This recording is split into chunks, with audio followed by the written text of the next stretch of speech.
तो हेलो दोस्तों, जैसा कि हमने पिछले एपिसोड में देखा था कि फैंग का जो भाई होता है वो यहाँ पर दरवाज़ा बंद करते हुए उससे कल मिलते हैं कहकर वो यहाँ से चला जाता है। अब आगे तो हमें यहाँ पर देखने को मिलता है कि फैंग के भाई के जाने के बाद फैंग भी यहाँ पर सो रहा होता है। तो हमें यहाँ पर एक बंदे को देखने को मिलता है जो कि यहाँ का गार्ड लग रहा होता है, और वो बंदा यहाँ पर अपने हाथ में 2 बैम्बू स्टिक लेकर उसे पीटते हुए कह रहा होता है कि जागते रहो और आँख से सावधान रहो। तो उस बंदे की आवाज़ सुनकर फैंग की आंखें भी यहाँ पर खुल जाती हैं और वो यहाँ पर कहता है कि पूरी रात मैं कुछ ज़्यादा ही सोचता रहा, इसलिए मैंने सिर्फ 2 घंटे ही नींद ली है। और तो और अभी तक मैंने इस बॉडी में रहकर कल्टीवेशन भी शुरू नहीं की है, इसीलिए मुझे काफ़ी ज़्यादा कमजोरी महसूस हो रही है। तो ये कहते हुए फैंग यहाँ पर अपनी खिड़की खोलता है और अपना एक हाथ बाहर निकालते हुए बारिश को देखते हुए बोल रहा होता है कि अब ये बारिश भी अब बंद हो चुकी है।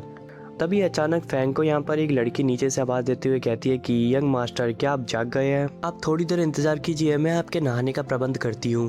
और ये कहते हुए वो लड़की यहाँ पर फैंग के नहाने का इंतजाम कर देती है और फैंग नहा धो के यहाँ पर कपड़े पहनता है।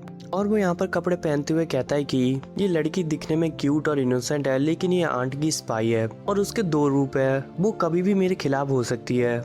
तो फैंग यहाँ पर जब ये सब कुछ कह रहा होता है तभी अचानक उसका भाई यहाँ पर आता है और कहता है कि हेलो ब्रदर। तभी अचानक फैंग का भाई होता है वो यहाँ पर अपने मन में कह रहा होता है कि क्या कभी सैन को ये मेरा भी इसी तरीके से ख्याल रखेगी? हालांकि मेरे पास भी एक नौकरानी है, लेकिन वो बिल्कुल सैन कोई जैसी नहीं है। वो सुंदर और यंग होने के बजाय बूढ़ी है, और यहाँ तक कि जो नौकरानी मेरे पास है वो मुझे इसलिए दी गई है क्योंकि मेरे भाई ने मेरे लिए अंकल और आंटी से विनती की थी। और सैन कोई भले ही एक नौकरानी है, लेकिन उसे कम नहीं आंकना चाहिए क्योंकि वो मदर सैन की बेटी है, और जो मदर सैन है वो इस घर की बड़ी नौकरानी है, वो इस घर का पूरा काम करती है और अंकल आंटी उसके ऊपर पूरा भरोसा करते हैं। तो यहाँ पर फैंग उसका हाथ हटाते हुए कहता है कि अब बस बहुत हुआ, मुझे छोड़ो। तो इतना कहते ही फैंग भी यहाँ पर अपनी पिछले जिंदगी के बारे में कुछ बताने लगता है, और वो यहाँ पर कहता है कि मेरे पिछले जिंदगी में मैंने सैन कोई से प्यार किया था, और अबेकिंग सेरेमनी के बाद उसने मुझे ऐसे दिखा था जैसे कि मैं उसके लिए कोई पराया हूँ, इसीलिए अब मुझे उसकी कोई परवाह नहीं है।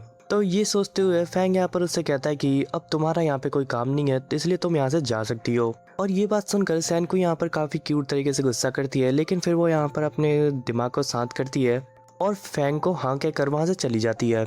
और सैनकुई के यहाँ पे जाने के बाद फैंग यहाँ पर अपने छोटे भाई से कहता है कि क्या तुम तैयार हो? तो फैंग यहाँ पर अपने छोटे भाई की ओर देखते हुए कहता है कि मुझे पता है कि वो ज़्यादा सोया नहीं है, मैंने अपने पिछले ज़िंदगी में कभी उस पर ध्यान ही नहीं दिया है, लेकिन अब ये बात बेकार है, इसका कोई मतलब नहीं है। तो फैंग यहाँ पर फिर से अपने छोटे भाई से कहता है कि अब चलो। फिर हमें यहाँ पर थोड़ी देर बाद का सीन देखने को मिलता है जहाँ पर कि वो दोनों यहाँ पर अवेकिंग सेरेमनी के लिए रास्ते से जा रहे होते हैं, और सब लोग यहाँ पर फैंग को देखते हुए कहते हैं कि वो देखो फैंग वन, और वो देखो उसका छोटा भाई भी है।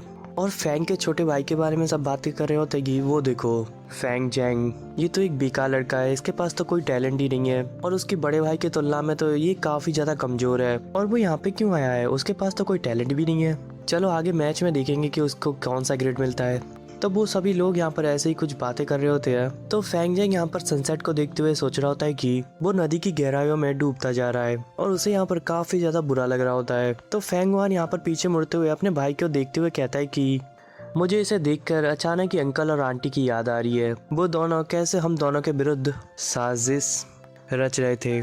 उन दोनों ने हमें धीरे धीरे करते हुए बहकाया और हम दोनों के बीच भरोसा तोड़ा, और हम दोनों भाइयों के बीच दरार पैदा कर दी।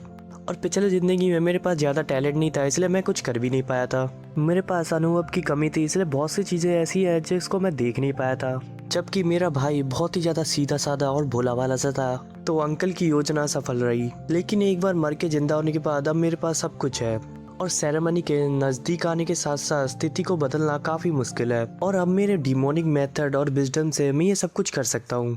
सैनकुई और फैंग जैंग साथ ही अंकल और आंटी से और तो और क्लैन के एल्डर को हराने के लिए मेरे पास कम से कम 100 तरीके हैं। तो फैंग यहाँ पर ये कहते हुए हंसते हुए कहता है कि लेकिन ये सब करने का मेरा अभी मन नहीं है। और इसी सीन के साथ आज का एपिसोड ये पे खत्म होता है। मिलते हैं नेक्स्ट एपिसोड में।